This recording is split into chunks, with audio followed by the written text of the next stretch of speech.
izin ya.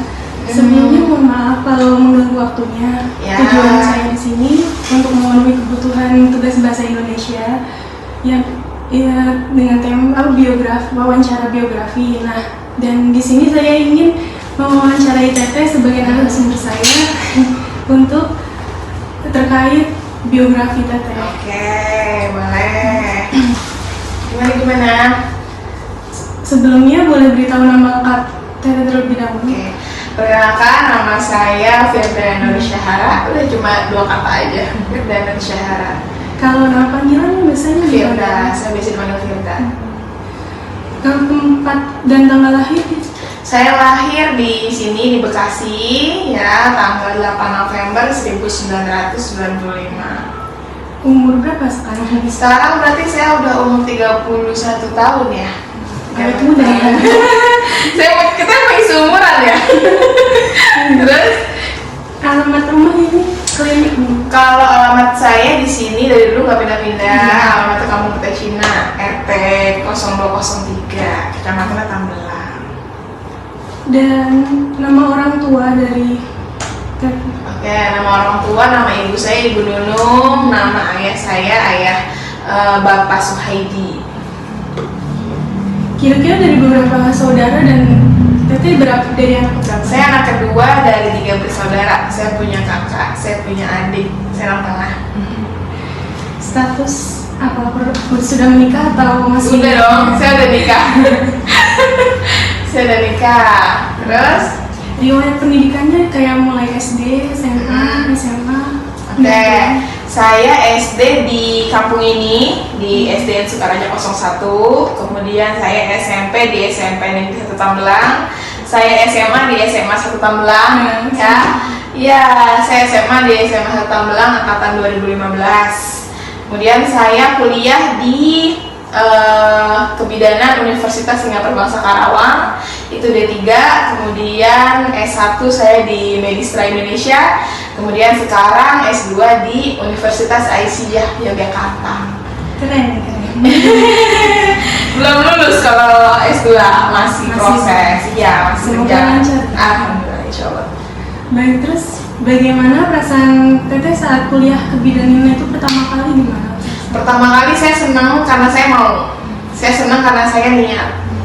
Cita-cita. Cita-cita saya sebenarnya jadi dokter kandungan, tapi karena dokter kandungan mengingat waktu itu latar belakang keluarga tidak memungkinkan biayanya untuk kuliah kedokteran, jadi saya memilih untuk yang nyerempet yang sama ilmunya dengan dokter kandungan, artinya bidan.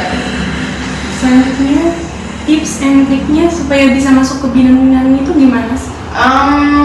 Kalau kebidanan tipsnya itu kita mau dulu, kita mau terjun ke dunia kesehatan. Kemudian triknya salah satunya itu nilai kita harus tinggi, karena kuliah di medis itu kita terjun ke nyawa orang, butuh kefokusan yang tinggi, butuh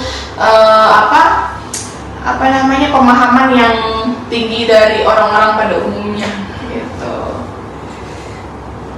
Apa sih yang membuat Teteh terjun ke dunia kebidanan ini, motivasi untuk jadi bidan?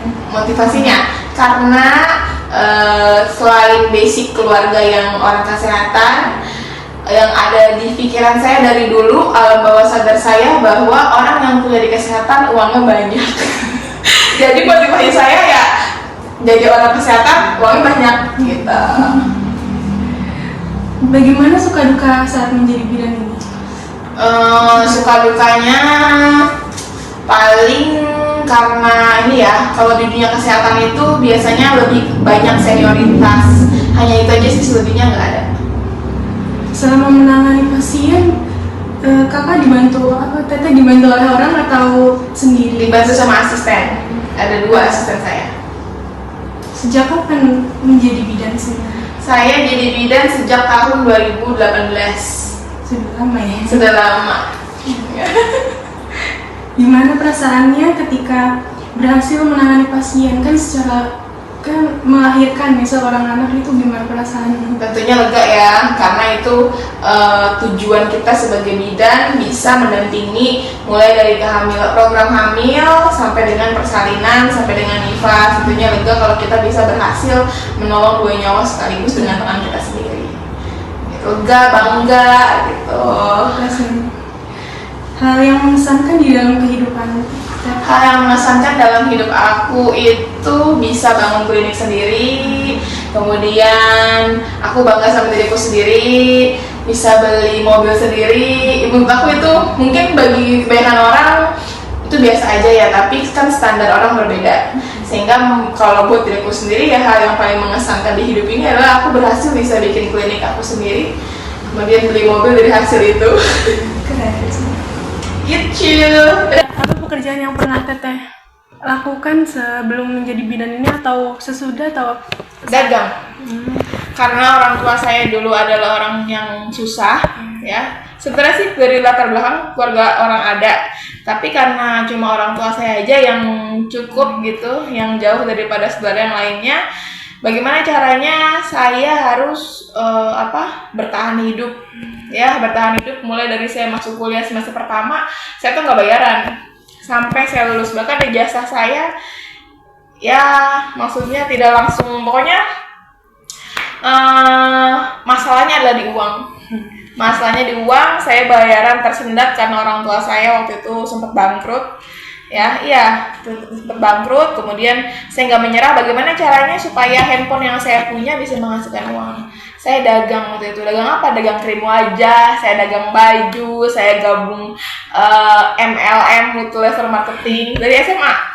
Saya udah dagang gitu, sehingga alam bawah sadar saya tuh jadinya pokoknya gue nggak boleh nggak punya duit, gue harus banyak uang gitu. Pokoknya jangan sampai kuliah ini terputus gitu. Gimana caranya? Sedangkan orang tua aja nggak ada uangnya gitu, dagang gitu sih. Udah. Terakhir, motivasi untuk generasi muda zaman sekarang kayak saya. Oke, jangan menyerah, ya. Jangan menyerah. Kemudian semua orang punya ujian hidupnya masing-masing. Semua orang punya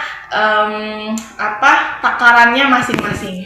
Tapi harus percaya bahwa ya Allah nggak akan ngasih sesuatu di luar batas kemampuan kita gitu. Kemudian kalau misalkan kita yakin kita bisa meraih itu, kita harus raih gitu. Jangan karena ada sesuatu kita jadi melempem gitu, kita jadi patah semangat gitu. Kalau misal mimpi itu kan gratis, ya kan, dan banyak jalan buat menuju mimpi itu gitu. Kemudian jangan lupa juga untuk generasi muda banyakin relasi, ya, kayak misalnya kayak Teteh harus sering-sering kontak, karena kan kayak sama kita dekat, tetanggaan. Tanya Teh gimana sih caranya supaya nanti nyari kerjanya gampang. Kemudian Teh gimana sih caranya nyari kerja tuh biar mudah gitu. Maksudnya yang gak ngutak di situ aja. Karena orang banyak uang, orang mau banyak uang nggak cuma bukan orang yang banyak uang itu bukan orang yang latar belakangnya kuliah aja, bukan.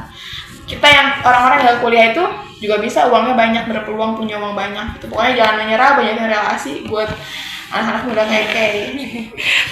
Terima kasih ya Kay. Ya, terima kasih ya Teh sudah mau di